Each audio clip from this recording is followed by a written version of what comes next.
Hi, I'm Brianna Horsey with the Lions Roar Newscast. I'm here with our Superintendent Jamie Weddington here for our Back to School podcast. And I would like to ask him a few questions about going back to school. So when will all parents be able to pick up Chromebooks and find out about the online program? So right now we've got that scheduled for September the 8th through September the 11th. There'll be information go out from each school next week on the one call system about specific dates and times that you can come pick up your Chromebooks, get your back to school forms, receive training on the new online program. You'll also be able to take advantage of videos that explain to you how to use the program, as well as getting a hard copy, paper copy of the instructions on how to use the online program and how to get everything set up. So when will students actually start working on their assignments? So it's a little bit different depending upon what grade level you're in. If you're at the high school and you're taking a college online class, a lot of those students have already started with those classes online or are beginning to start on them. If you're in the other classes, regular classes, they'll actually start work on September 14th. So the week of September the 8th through September the 11th, you'll actually be a time for you to go in, familiarize yourself with the program, kind of figure out how it works, make sure you can get on, make sure you can click on all the different aspects of it and kind of feel your way through it. And then we'll actually start with the online instruction and the curriculum on Monday the 14th for everyone. So do students have to stay online from 8 to 3? No, the students don't have to stay online from 8 to 3. It's more flexible than that. Can they? Yes, they can be online as early as 8 o'clock or 7 o'clock or whatever time they want to be on. They're not required to stay on for 7 continuous hours. It's going to be self-paced. It's going to be work as you can. It won't be for 7 hours a day. Our goal is to try to limit it down and make it a more manageable amount of time spent online for your classes. So definitely will not be from 8 to 3 every day. Definitely will not be 7 hours a day. Students will be able to choose when they get on and how long they work on for each particular assignment. So will our teachers here be available for assistance? So most staff will report 8 to 3 and be available through email, phone call. There will also be opportunities to be online in the evenings for the teachers. It won't be on a consistent regular basis, but there will be times where they will have some online activities, whether it's a Zoom meeting or Microsoft Teams or some of those things. It won't be every night, but there will be times available in the evening from time to time that teachers can be available to students.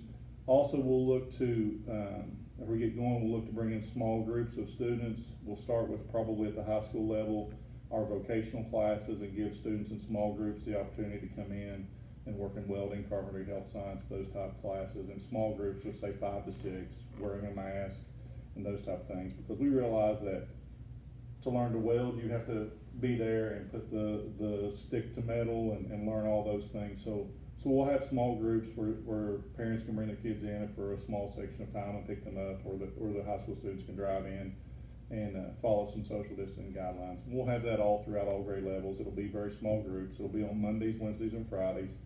So we'll have more information as we get closer to that, but that won't start right away. It'll start as we move through the process. So what about the students that don't have internet access?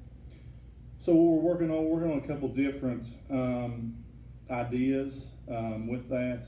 We're looking at hotspots potentially. We're also working on getting the information on jump drive so you can take it home. You can pick up the jump drive. All the information will be on the jump drive and you can access it through a jump drive, so there's no papers or anything like that.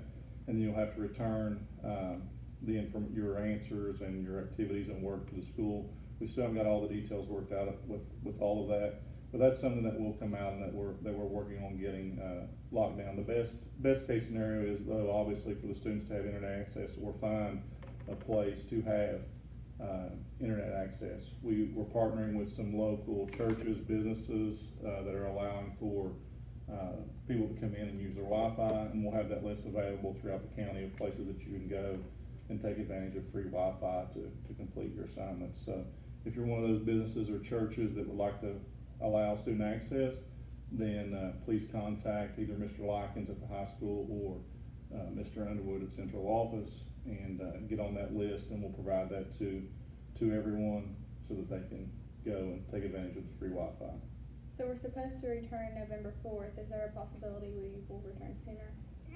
there is always that possibility that we could return sooner to in-person classes, sooner than that, depending upon, how the virus is spreading in our local community.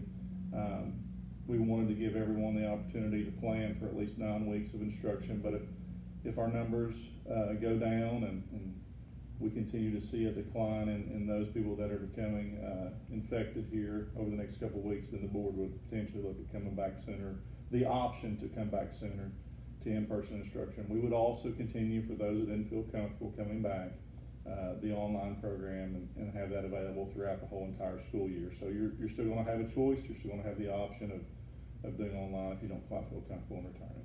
So the students were offered a meal delivery program. Do you know what that'll look like?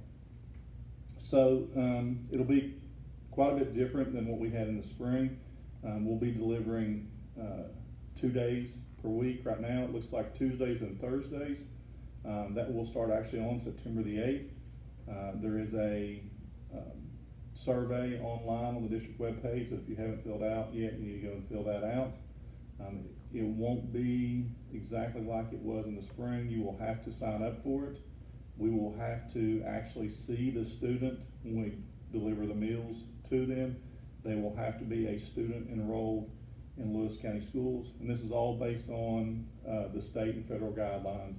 They were much different in the spring. They're much stricter this fall, so we won't be able to service as many children as we were in the spring, and we will have to physically see the student when we deliver the meals.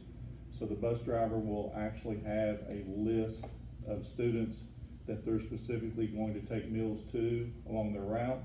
So it won't be standing out there and getting the food like it was in the spring.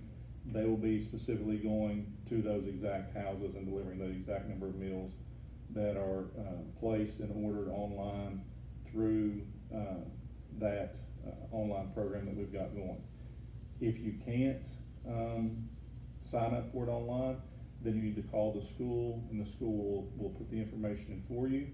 If you're a parent who has a particular odd situation, say for example you have shared custody of your child with you and your former husband or wife, and 1 week they stay with their mom and the next week they stay with their dad, that's something that we can work out. If they're on different buses, we can work that out. You just need to make us aware of it, and we'll try to accommodate as much as possible. But you'll need to communicate that with your school and let them know that your student will be at a different location each week. This has been Brianna Horsley with the Lions Roar Newscast, reminding you to always wash your hands, don't touch your face, and wear a mask when you cannot social distance. If you have any questions that you would like for me to ask in next week's podcast, please email me at brianna.horsley3@stu.lewis.kyschools.us.